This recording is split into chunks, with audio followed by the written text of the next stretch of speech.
Hello everybody.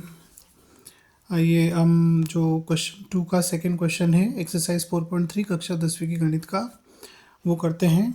ये भी एक बहुत महत्वपूर्ण प्रश्न है और निश्चित रूप से आपको शायद परीक्षा में देखने को मिलेगा। तो आइए इसको हल करते हैं। इसमें क्या है, के का मान, ऐसा मान ज्ञात करना है जिसके लिए द्विघात समीकरण जो आपको दिया हुआ है उसके मूल बराबर हो। ठीक है, मतलब इसके मूल बराबर हो, इस समीकरण के मूल बराबर हो, ऐसे वैल्यू आपको निकालना है। तो सबसे पहले हम इसको थोड़ा सा हल करेंगे, क्योंकि ये द्विघात समीकरण आपको द्विघात जैसा दिख नहीं रहा है, तो हम के एक्स का मल्टीप्लाई करेंगे। ठीक है, तो के एक्स का मल्टीप्लाई करेंगे तो K X square minus 2 kx plus 6 equal to 0। अब इसके आगे हम क्या करेंगे, वापस से वही बात कि जो है इसके मूल बराबर होंगे। मूल बराबर होने की शर्त क्या होती है हमारी, मूल बराबर होंगे यदि जो विविक्त कर है डी उसकी वैल्यू क्या हो, 0 हो।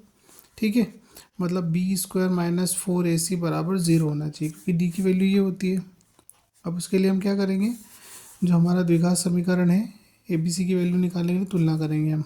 तो द्विघात समीकरण की तुलना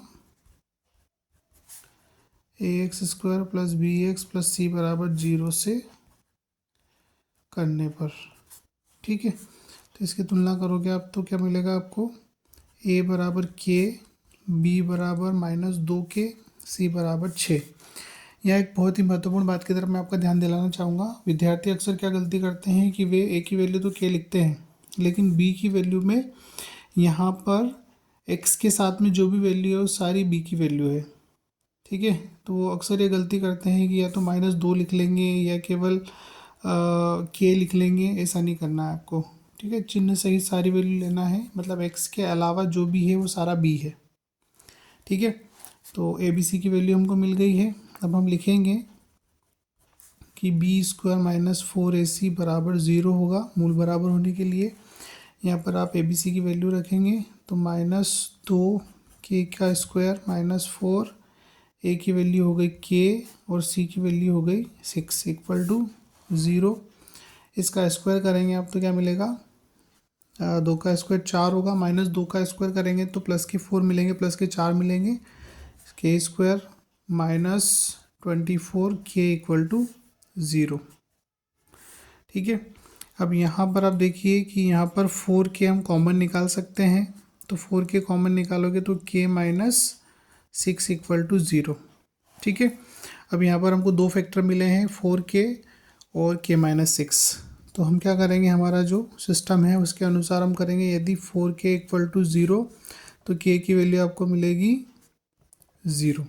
ठीक है, तो देखिए अगर के की वैल्यू आप 0 लेंगे तो के की वैल्यू 0 लेने पर आपका जो द्विघात समीकरण आपको दिया गया है K X square -2kx plus 6 equal to 0, इसमें यदि हम के की वैल्यू 0 रखते हैं तो ये वैल्यू 0 हो जाएगी, साथ में ये वैल्यू भी 0 हो जाएगी। ठीक है, तो आपको बचेगा क्या, 6 इक्वल टू 0, जो कि पॉसिबल नहीं है, क्योंकि 6 कभी भी 0 के बराबर नहीं हो सकता है, इसलिए के बराबर 0 जो है ये वैल्यू वैलिड नहीं है। ठीक है, मतलब ये इनवैलिड वैल्यू है यहाँ, इसलिए हमारा जो के का मान है वो 0 नहीं होगा। इसलिए हम क्या करेंगे, के -6 इक्वल टू हम लेंगे 0, तो के इक्वल टू हमको मिलेगा 6। ठीक है, तो ये जो के की वैल्यू आपको मिली है 6, ये क्या है, ये वो मान है जिसे लेने पर इस द्विघात समीकरण के मूल जो होंगे वो बराबर हो जाएंगे। ठीक है, तो आशा करता हूँ आपको समझ आया होगा और बड़ी आसानी से आप इसको हल कर सकते हैं और निश्चित रूप से आपको 3 नंबर दिला कर जाएगा। Okay, thank you.